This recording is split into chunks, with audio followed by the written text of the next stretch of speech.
ও ভাই রে ভাই, আমার আইডি কি ব্যান্ড হয়ে গেল নাকি, সাসপেন্ড হয়ে গেল নাকি? এটা কি আসতেছে বুঝলাম না। আরে সার্ভার বিজি মানে আমার সার্ভারে কাজ করতেছে না নাকি? আরে এটা কোনো কথা হইলো নাকি? তো গাইস আসলে কিন্তু এটা কোনো সমস্যা না, ঠিক আছে। ফাইনালি কিন্তু গেইনার অফিস থেকে কিন্তু অফিসিয়ালিভাবে একটা আপডেট চলতেছে। তো তোমাদের অনেকেরই কিন্তু টাইম আসতেছে, আবার ইন্টারনেট মানে নো ইন্টারনেট কানেকশন আসতেছে, আবার ইন্টারনেট বিজি এইরকম আসতেছে, ঠিক আছে।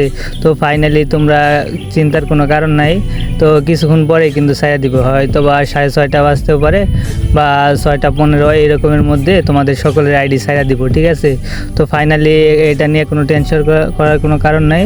এই কিছুক্ষণের মধ্যে আপডেট হইতেছে, তো নানান কারণে তাদের আপডেটটা কমপ্লিট হলে কিন্তু আমাদের গেম ছাইড়া দেবো, ঠিক আছে। তো চিন্তার কোনো কারণ নাই। আর যাদের অনেকেরই কিন্তু আইডি কিন্তু ব্ল্যাক লিস্টে পাইরে আছে, ঠিক আছে, তো গেম খেলা যাচ্ছে না, তার সম্ভব আছে এই আপডেটের পরে কিন্তু ওই যেগুলা ব্ল্যাক লিস্টে পড়ে আছে ওইগুলা দিয়ে কিন্তু তোমরা গেম খেলতে পারবা, ইনশাল্লাহ আশা রাখো।